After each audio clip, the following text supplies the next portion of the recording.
എല്ലാവർക്കും സ്വാഗതം. ഈ റിവ്യൂ ഇഷ്ടപ്പെടുവാണെങ്കിൽ ഒന്ന് ലൈക്ക് ചെയ്തും സബ്സ്ക്രൈബ് ചെയ്തും സപ്പോർട്ട് ചെയ്യണേ. അപ്പോൾ മിനിസ്റ്റർ എല്ലാവരോടുമായിട്ട് പറയുന്നുണ്ട്, വിവാഹത്തിന് 15 മിനിറ്റ് മുമ്പേ വിവാഹം മുടങ്ങാവുള്ളൂ. അതുവരെ കാര്യങ്ങളൊക്കെ നടക്കട്ടെ, അവരങ്ങ് നന്നായിട്ടങ്ങ് ആഘോഷിക്കട്ടെ, ഒരുപാടങ്ങ് കൊതിക്കട്ടെ വിവാഹത്തിന് വേണ്ടി, എന്നിട്ട് വേണം നമുക്ക് മുടക്കാൻ. വിവാഹ സ്ഥലത്ത് പെണ്ണിൻ്റെ എല്ലാ കാര്യങ്ങളും ചെയ്ത് കൂടെ നിൽക്കേണ്ടത് മനസ്സുനിയാണ് എന്ന് മനസ്സിനോട് പറയും. എന്നിട്ട് പറയുന്നുണ്ട്, വിവാഹത്തിന് 15 മിനിറ്റ് മുമ്പ് എങ്ങനെയെങ്കിലും ഇഷിതെ ആ ഓഡിറ്റോറിയത്തിൽ തന്നെ മറ്റൊരു സ്ഥലത്തേക്ക്, ഞാൻ പറയുന്നൊരു സ്ഥലത്തേക്ക് കൊണ്ടുവരണം. അവിടെ ഞങ്ങളുടെ ഗുണ്ടകളുണ്ടാവും, അവിടുന്ന് ഇഷിതെ അവർ തട്ടിക്കൊണ്ട് പോയിക്കോളും, അത്രയും ചെയ്ത് തന്നാൽ മതി എന്ന് പറയുമ്പോൾ മനസ്സിന് പറയും മിനിസ്റ്റർ പറയുന്ന പോലെ തന്നെ ചെയ്യാമെന്ന് പറയും. എന്നിട്ട് അവിടുന്ന് തട്ടിക്കൊണ്ട് വരാൻ വേണ്ടി ഗുണ്ടകളെ ഏർപ്പാടാക്കുന്ന കാര്യങ്ങളൊക്കെ വിനോദിനോടാണ് പറയുന്നത്. വിനോദ് ചെയ്തോളാം എന്നും പറയുന്നുണ്ട്. അതിനിടയ്ക്ക് വിനോദ് പറയുന്നുണ്ട്, മിനിസ്റ്റർക്ക് ബുദ്ധിമുട്ടാണെങ്കിൽ അവനെ ഇന്ന് വൈകിട്ട് തന്നെ, കല്യാണ ചെറുക്കനെ ഇന്ന് വൈകിട്ട് തന്നെ നമുക്ക് പൊക്കാമെന്ന് പറയുമ്പോൾ, അതിൻ്റെ ആവശ്യമില്ലെന്നേ, വിവാഹത്തിൻ്റെ തൊട്ട് മുൻപ് വിവാഹം തുടങ്ങണം, എങ്കിലേ ശരിയാകുള്ളൂ എന്ന് പറയുന്നുണ്ട്. അന്നേരം അവിടെ മൃണാളിനെ ആകെ വിഷമിച്ച് നിൽക്കുക. എന്നാൽ എന്ത് പറ്റിയെന്ന് ചോദിക്കുമ്പോൾ, അവൾ എനിക്കിട്ട് തന്ന ആ അടിയുടെ ഷോക്കിലാണ് ഞാൻ ഇപ്പോഴും എന്ന് പറയുന്നുണ്ട്. ഏതായാലും കാര്യങ്ങളൊക്കെ സെറ്റ് ചെയ്തുകൊണ്ടിരിക്കുന്നു മിനിസ്റ്റർ. ഈ സമയമാണ് വിനോദിൻ്റെ ഫോണിലേക്ക് ഒരു കോൾ വരുന്നത്. അപ്പോൾ കോൾ എടുക്കാൻ വേണ്ടി വിനോദ് പുറത്തേക്ക് പോരും. കോൾ വിളിക്കുന്നത് നമ്മുടെ സ്വപ്നവല്ലിയാണ്. ചോദിക്കുന്നുണ്ട്, മോൻ എവിടെയാണ് എന്ന് ചോദിക്കുമ്പം, ഞാനിങ്ങനെ ഗവൺമെൻറ് ഗസ്റ്റ് ഹൗസിലുണ്ട്, എന്താമ്മേ കാര്യം എന്ന് ചോദിക്കും. അന്നേരം പറയുന്നുണ്ട്, ഏട്ടൻ്റെ വിവാഹത്തിൻ്റെ കാര്യമൊക്കെ മോൻ അറിഞ്ഞല്ലോ, അതൊന്ന് കൂടണം എന്ന് നിനക്ക് ആഗ്രഹമില്ലേ എന്ന് ചോദിക്കുമ്പോൾ, ഒത്തിരി ആഗ്രഹമുണ്ട്, പക്ഷേ സാധിക്കില്ലല്ലോ. ആദ്യത്തെ വിവാഹവും എനിക്ക് കാണാൻ സാധിച്ചില്ല, അതിലൊരു കുഞ്ഞുണ്ടെന്ന് പറഞ്ഞു, അതിനെയും എനിക്ക് കാണാൻ സാധിച്ചില്ല, അതുകൊണ്ട് തന്നെ ഈ വിവാഹമെങ്കിലും ദൂരെ നിന്നെങ്കിലും കാണണമെന്ന് എനിക്ക് ആഗ്രഹം ഉണ്ടായിരുന്നു എന്ന് പറയുമ്പം സ്വപ്നവല്ലി ചോദിക്കുന്നുണ്ട്, മോൻ അത്രയും ആഗ്രഹിക്കുന്നുണ്ടോ ഇതെന്ന്. അന്നേരം പറയും വിനോദ്, ഞാൻ ഒരുപാട് ആഗ്രഹിക്കുന്നുണ്ട് അമ്മേ, ദൂരെ നിന്നെങ്കിലും ആ വിവാഹം ഒന്ന് കാണണമെന്ന്. അതിപ്പം സാധിക്കില്ലല്ലോ, എല്ലാം എൻ്റെ ആഗ്രഹമായി തന്നെ നിലനിൽക്കും, അല്ലാതെ വേറെ നിവൃത്തിയില്ലല്ലോ എന്നൊക്കെ പറയുമ്പം സ്വപ്നവല്ലി പറയുന്നുണ്ട്, എങ്കിൽ മോൻ വിഷമിക്കേണ്ട, മോൻ്റെ കാര്യം ഞാൻ നിൻ്റെ ഏട്ടനോട് സംസാരിച്ചായിരുന്നു, അവൻ പറഞ്ഞു വിവാഹം വന്ന് കണ്ടിട്ട് പോയിക്കോട്ടെ അവൻ എന്ന് പറഞ്ഞു, പ്രശ്നമൊന്നുമില്ല എന്നാണ് പറഞ്ഞത്. നിനക്ക് സന്തോഷമായോ എന്ന് ചോദിക്കുമ്പം, ഒത്തിരി സന്തോഷമായി, അതൊന്ന് കാണാനെങ്കിലും എന്നെ അനുവദിച്ചല്ലോ, അതുകൊണ്ട് സന്തോഷമുണ്ടെന്ന് പറയും. എന്നിട്ട് പറയും, മോന് സങ്കടം തോന്നുന്ന ഒരു കാര്യം കൂടിയുണ്ട്, വിവാഹം കണ്ടിട്ട് പോയിക്കോണം, ആരുമായിട്ട് ബന്ധുത്വം സ്ഥാപിക്കാൻ അവൻ വന്നേക്കരുതെന്നാണ് പറഞ്ഞത്, അത് കൊണ്ട് മോൻ വന്ന് കണ്ടിട്ട് പോകാവേ ചെയ്യാവുള്ളൂ എന്ന് പറയുമ്പം, അതങ്ങനെയുള്ളൂ, വേറെ പ്രശ്നമൊന്നുമില്ല എന്ന് പറയും. അന്നേരം സ്വപ്നവല്ലി പറയുന്നുണ്ട്, അവൻ അങ്ങനെ പറഞ്ഞാലും അവിടെ വന്നു കഴിയുമ്പം മോൻ അമ്മയെ വന്നൊന്ന് കാണണം കേട്ടോ, ആരും കാണാതെ, അമ്മയ്ക്ക് അല്ലെങ്കിൽ സഹിക്കില്ല എന്ന് പറയുമ്പം അങ്ങനെ ചെയ്യാമെന്ന് പറയും. എന്നിട്ട് വിനോദ് സ്വപ്നവല്ലിയോട് ചോദിക്കുന്നുണ്ട്, അമ്മ ഞാൻ ഏട്ടത്തിയമ്മയെ കണ്ടിട്ടില്ല, അതുകൊണ്ട് ഏട്ടത്തിയമ്മയുടെ ഒരു ഫോട്ടോ എനിക്ക് അയച്ചു തരാമോ എന്ന് ചോദിക്കും. എന്നിട്ട് സ്വപ്നവല്ലി ചോദിക്കുന്നുണ്ട്, മോൻ അത്രയ്ക്ക് കൊതിയായോ എന്ന് ചോദിക്കുമ്പോൾ, പിന്നെ എല്ലാവരും കാണാനും അടുത്തിടപഴകാനൊക്കെ എനിക്കും ആഗ്രഹമില്ലമ്മേ, ഏതായാലും അമ്മ ആ ഫോട്ടോ ഒന്ന് അയക്കുകയെന്ന് പറയും. അത് കഴിഞ്ഞ് ഫോൺ കട്ട് ചെയ്യും. വിനോദ് പുറത്ത് തന്നെ നിന്ന് ഒരു സിഗരറ്റൊക്കെ എടുത്ത് വലിച്ചുകൊണ്ടിരിക്കുന്ന സമയത്താണ് അവിടുന്ന് ഇഷിതയുടെ ഫോട്ടോ അയച്ചു കൊടുക്കുന്നത് സ്വപ്നവല്ലി. ഫോട്ടോ കാണുന്നത് വിനോദിന് ആകെ സങ്കടമാവും, എന്ത് ചെയ്യണമെന്നറിയില്ല. അന്നേരമാണ് വിനോദ് അറിയുന്നത്, വിനോദ് മുടക്കാൻ വേണ്ടി നിൽക്കുന്ന, ഇഷിതയുടെ വിവാഹത്തിൽ വരനായിട്ട് നിൽക്കുന്നത് മഹേഷാണ് എന്നുള്ള കാര്യം. ആകെ വിഷമിച്ച് തളർന്ന് ഇങ്ങനെ ഇരിക്കുവാണ്, അവിടെ ആ വരാന്തിൽ തന്നെ ഇങ്ങനെ ഇരിക്കുവാണ്, ഇങ്ങനെ ഓരോന്ന് ആലോചിച്ചുകൊണ്ട്. ഈ സമയം അകത്ത് കാര്യങ്ങളെല്ലാം സെറ്റ് ചെയ്തതിന് ശേഷം മിനിസ്റ്റർ ഇറങ്ങി വരുന്നു, എല്ലാവരും ഇറങ്ങി പോരുവാണ്. അന്നേരം വിനോദ് ഇങ്ങനെ ഇരിക്കുന്ന കാണുമ്പോൾ അടുത്ത് വന്നിട്ട്, എന്താ സംഭവിച്ചതെന്ന് ചോദിക്കും. അന്നേരം ഒന്നുമില്ല എന്ന് പറയുമ്പോൾ, എങ്കിൽ വാ നമുക്ക് കാര്യങ്ങളൊക്കെ പ്ലാൻ ചെയ്യണ്ടേ, വാ നമുക്ക് പോകാമെന്ന് പറഞ്ഞ് മിനിസ്റ്റർ പോകുന്നു, പുറകെ വിനോദും പോകുന്നു. പക്ഷേ വിനോദ് ഇങ്ങനെ ആകെ ചിന്തയിലാണ്, എന്ത് ചെയ്യണമെന്നറിയാതെ. പിന്നെ കാണിക്കുന്നത് ഇഷിതയുടെ ഹൽദി ആഘോഷങ്ങളാണ്. അതിനായിട്ട് അവിടെ കാര്യങ്ങളെല്ലാം ചെയ്യുന്ന ഇവൻറ്റ് മാനേജ്മെൻറ്റ് ഗ്രൂപ്പ് നമ്മുടെ വിശ്വജിത്തിൻ്റെയാണ്. വിശ്വജിത്ത് എല്ലാവരെയും പരിചയപ്പെടുത്തും, കൂടെയുള്ള സ്റ്റാഫിനെ എല്ലാം പരിചയപ്പെടുത്തുന്നുണ്ട്, രണ്ടുപേരെയും, ഇഷിത ആരാണെന്നും മഹേഷ് ആരാണെന്നും ഒക്കെ പറഞ്ഞ് പരിചയപ്പെടുത്തുന്നു. അവർ VIP-കളായതുകൊണ്ട് തന്നെ എല്ലാം നല്ല കൃത്യമായിരിക്കണം, എങ്കിലേ ഇനി ഹിന്ദുസ്ഥാൻ കമ്പനിയുടെ എല്ലാ പ്രൊജക്റ്റും നമുക്ക് കിട്ടുള്ളൂ, അങ്ങനെ നമുക്കും വളരാം എന്നൊക്കെ പറഞ്ഞ് അവരെ ഒന്ന് മോട്ടിവേറ്റ് ചെയ്യുന്നുണ്ട് കൂടെയുള്ള സ്റ്റാഫിനെ. എന്നിട്ട് ഒരു സെൽഫിയൊക്കെ എടുക്കും.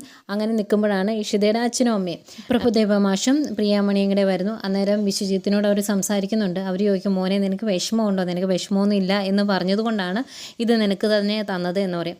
അന്നേരം വിശ്വജിത്ത് പറയുന്നുണ്ട്, എനിക്ക് യാതൊരു വിഷമവും ഇല്ല, എൻ്റെ കയ്യിലിരിപ്പുകൊണ്ടാണ് ഇതെല്ലാം സംഭവിച്ചത്, ഇപ്പോഴത്തെ പെൺകുട്ടികളുടെ രീതി എന്താണ് എന്ന് എനിക്ക് മനസ്സിലാകില്ല, ഇഷിതയെപ്പോലെ ബോൾഡായിട്ടുള്ള ഒരു സ്ത്രീയോട് എങ്ങനെയാണ് പെരുമാറേണ്ടതെന്നും എനിക്കറിയില്ലായിരുന്നു, അത് ഇഷിത എന്നെ പഠിപ്പിച്ചു തന്നു, അതിന് ഞാൻ ഇഷിതയോടാണ് താങ്ക്സ് പറയേണ്ടത്, വേറെ പ്രശ്നങ്ങളൊന്നുമില്ല എന്ന് പറയും. എന്നിട്ട് എല്ലാം കാണാൻ കാണാം എന്ന് പറഞ്ഞ് അവിടെ ഒരുക്കിയേക്കുന്നതൊക്കെ കാണിച്ചു കൊടുക്കും. എങ്ങനെയുണ്ടെന്ന് ചോദിക്കുമ്പോൾ സൂപ്പറാണ് എന്ന് പറയും. അങ്ങനെ വിശ്വജിത്ത് ബാക്കി കാര്യങ്ങളൊക്കെ ചെയ്യാനായിട്ട് പോവാണ്. ഇവരവിടെ നിൽക്കുമ്പോഴത്തേക്കും മനസ്വിനി വന്നുണ്ട്. അന്നേരം മനസ്വിനിയോട് പോയി ഇവർ സംസാരിക്കുന്നു. അന്നേരം ഇഷിത എന്തെന്ന് ചോദിക്കുമ്പം ഇഷിത അവിടെ ഒരുങ്ങുവാണ് എന്ന് പറയും. അന്നേരം മനസ്വിനി പറയുന്നുണ്ട്, ഞാൻ ഇടയ്ക്കൊന്ന് വീട്ടിലോട്ടേക്ക് ഒന്ന് പോയതാണ്, കള്ളന്മാരൊക്കെ ഉള്ളതല്ലേ, അടച്ചിട്ടേക്കുമല്ലേ, അപ്പം എന്തെങ്കിലും സംഭവിച്ചാലോ, അതുകൊണ്ട് ജസ്റ്റ് ഒന്ന് പോയി നോക്കിയിട്ട് വന്നതാ എന്ന് പറഞ്ഞിട്ട് ഇഷിതയുടെ അടുത്തോട്ട് പോവുക. അന്നേരം മാഷും പ്രിയാമണിയും കൂടെ പറയുന്നുണ്ട്, മനസ്സിനിക്ക് എന്തോരം മാറ്റമല്ലേ, എന്ത് ചേഞ്ചാണ്, വിശ്വസിക്കാൻ പറ്റുന്നില്ല എന്നൊക്കെ പറയുമ്പം പ്രഭുദേവ മാഷ് പറയുന്നുണ്ട്, മിക്കവാറും ബോധോദയം കിട്ടിയതായിരിക്കും, ബുദ്ധനും അശോകനും ഒക്കെ കിട്ടിയില്ല, അതുപോലെ വല്ലതും കിട്ടിയതായിരിക്കും എന്ന് പറഞ്ഞ് അവർ തമാശ പറഞ്ഞ് ചിരിക്കുന്നുണ്ട്. ഈ സമയം വിനോദ് ആകെ ടെൻഷനിലാണ്. വിനോദ് പഴയ കാലത്തെ ആ സംഭവങ്ങളൊക്കെ ഓർക്കുന്നുണ്ട്. കൂട്ടുകാരുടെ കൂടെ കൂടി മഹേഷിനെ എല്ലാവരോടും എടുത്തിട്ട് തല്ലിയായിരുന്നല്ലോ, ആ കാര്യങ്ങളൊക്കെ ഓർത്ത് ആകെ വിഷമിച്ച് ഇനി മുന്നോട്ട് എങ്ങനെ ഈ കാര്യങ്ങൾ ഡീൽ ചെയ്യും എന്നോർത്തിങ്ങനെ ഓരോ കാര്യങ്ങൾ ചിന്തിച്ചിങ്ങനെ വിഷമിച്ചിരിക്കുന്ന വിനോദിനെ കാണിക്കുന്നുണ്ട്. അതിനുശേഷം വീണ്ടും ഹൽദിയിലെ ആഘോഷങ്ങളാണ് കാണിക്കുന്നത്. ഹോസ്പിറ്റലിൽ നിന്ന് വർമ്മസാറൊക്കെ വന്നിട്ടുണ്ട്. അപ്പം വർമ്മസാർ പറയുന്നുണ്ട്, ഈ ജനറേഷൻ്റെ ഹൽദിയും ഹൽവയും ഒന്നും ഞാൻ കണ്ടിട്ടില്ല, അതുകൊണ്ട് കാണാൻ വേണ്ടി തന്നെ ഞാൻ വന്നതായെന്ന് പറഞ്ഞ് അവർ പറയുമ്പം പ്രിയാമണി പറയുന്നുണ്ട്, പുതിയ പിള്ളേരുടെ ആഘോഷങ്ങളല്ലേ, അതിൽ നമ്മളും അങ്ങ് ചേർന്ന് പോകുന്നതേ ഉള്ളൂ എന്ന് പറയും. പിന്നെ കാണിക്കുന്നത് മഹേഷ് വരുന്നതാണ്. മഹേഷ് വരുന്നത് വിശ്വജിത്ത് പോയി പരിചയപ്പെടും. എന്നിട്ട് പറയുന്നുണ്ട്, നമ്മൾ രണ്ടുപേരും ആഗ്രഹിച്ചു, പക്ഷേ അതിനുള്ള ഭാഗ്യം ഉണ്ടായത് മഹേഷ് സാറിനാണ്. ഏതായാലും ഇവിടുത്തെ കാര്യങ്ങളൊക്കെ ഞാനാണ് ചെയ്തേക്കുന്നത്. ഇത് നന്നായിട്ടുണ്ടെങ്കിൽ ഹിന്ദുസ്ഥാൻ കമ്പനിയുടെ എല്ലാ പ്രൊജക്റ്റും എനിക്ക് തന്നെ, അങ്ങനെ എന്നെ ഒന്ന് വളർത്തണം എന്ന് പറയുമ്പോൾ ഉറപ്പായിട്ടും എന്ന് മഹേഷ് പറയുന്നുണ്ട്. അങ്ങനെ ഇവർ സംസാരിച്ച് നിൽക്കുന്നതേക്കും ഇഷിത വരുന്നു. പിന്നെ ഹൽദിയുടെ കുറേ ചടങ്ങുകളാണ്. സാധാരണ കണ്ടിട്ടില്ലാത്ത പോലെ കുറേ ചടങ്ങുകളൊക്കെ ഉണ്ട്. അങ്ങനെ ആ ചടങ്ങുകളൊക്കെ അടിപൊളിയായിട്ട് മുന്നോട്ട് പോകുമ്പോൾ ദേ വരുന്നു നമ്മുടെ ചിപ്പി മോളെയും കൊണ്ട് രചനയെ ആരും അവിടെ പ്രതീക്ഷിച്ചില്ല. ചിപ്പിമോള് കൂടെയുണ്ട്. പക്ഷേ രചനയെ കാണുമ്പോൾ ദേഷ്യം വരുന്നുണ്ട് മഹേഷിന്. ഇവളെ ആരും ഇങ്ങോട്ട് ക്ഷണിച്ചത് എന്ന് ചോദിച്ച് പെട്ടെന്ന് മുന്നോട്ട് പോകാൻ തുടങ്ങുമ്പോഴേക്കും അച്ഛൻ പിടിച്ചു നിർത്തും. എന്നിട്ട് പറയുന്നുണ്ട്, അവളിവിടെ വന്നതുകൊണ്ടാണ് ചിപ്പിമോള് കൂടെയുള്ളത്, അവൾ പോയിട്ടുണ്ടെങ്കിൽ ചിപ്പിമോളും പോകും, അതുകൊണ്ട് നീ ഒന്ന് ക്ഷമിക്കുക എന്ന് പറയുന്നുണ്ട്. എന്തായാലും രചന നേരെ സ്റ്റേജിലോട്ട് കയറി ചെല്ലുന്നു. ഇഷിതയുടെ അടുത്ത് പോയിട്ട് ഇഷിതയോട് പറയുന്നുണ്ട്, ഞാൻ ചെയ്ത എല്ലാ തെറ്റിനും മാപ്പ് ചോദിക്കാൻ വേണ്ടിയാണ് ഞാൻ വന്നത്. ഏതായാലും ചിപ്പിമോള് ഈ 2 ദിവസം ഇവിടെ കാണണം എന്ന് എനിക്കറിയാം, അതുകൊണ്ട് 2 ദിവസം അവൾ ഇവിടെ നിന്നോട്ടെ, എനിക്ക് കുഴപ്പമൊന്നുമില്ല എന്ന് പറയും.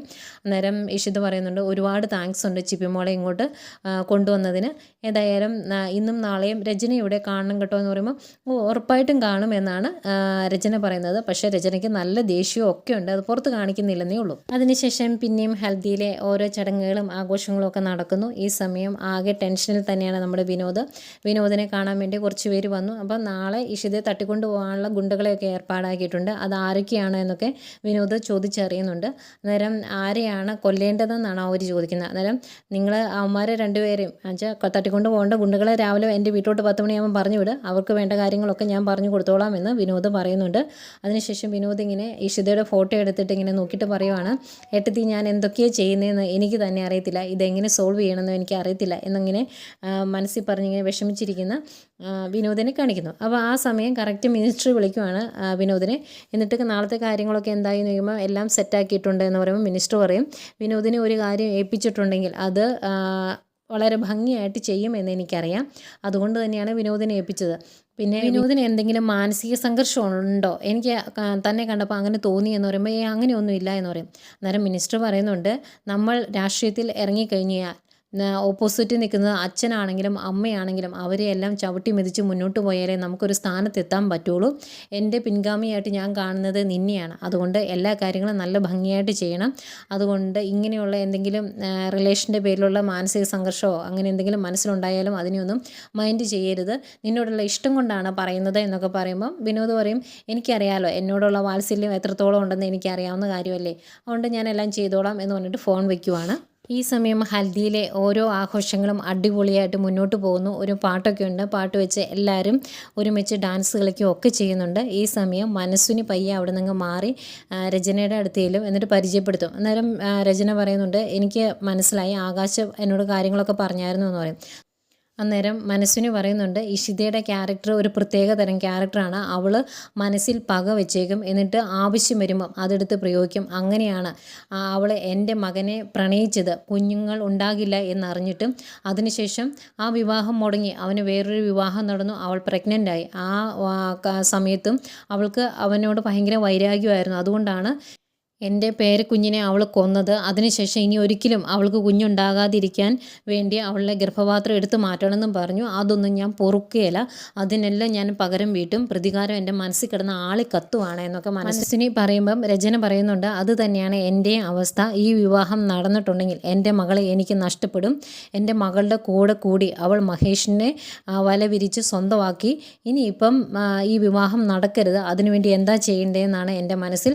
അതുകൊണ്ട് വിവാഹം മുടങ്ങാൻ വേണ്ടി എന്തും ചെയ്യാൻ ഞാനും തയ്യാറാണ് എന്ന് പറയും. എന്നിട്ട് പറയുന്നുണ്ട്, നമ്മളിവിടെ നിന്ന് സംസാരിക്കുന്ന ആരെങ്കിലും കേട്ടാലോ, അതുകൊണ്ട് അപ്പുറത്തേക്ക് മാറി നിൽക്കാം എന്ന് പറഞ്ഞ് രണ്ടുപേരൂടെ മാറി നിൽക്കുന്നു. അന്നേരം മനസ്സിലെ പ്രതികാരവും ദേഷ്യവും എല്ലാം ഉണ്ട് മനസ്സുരനയുടെ മുഖത്ത്.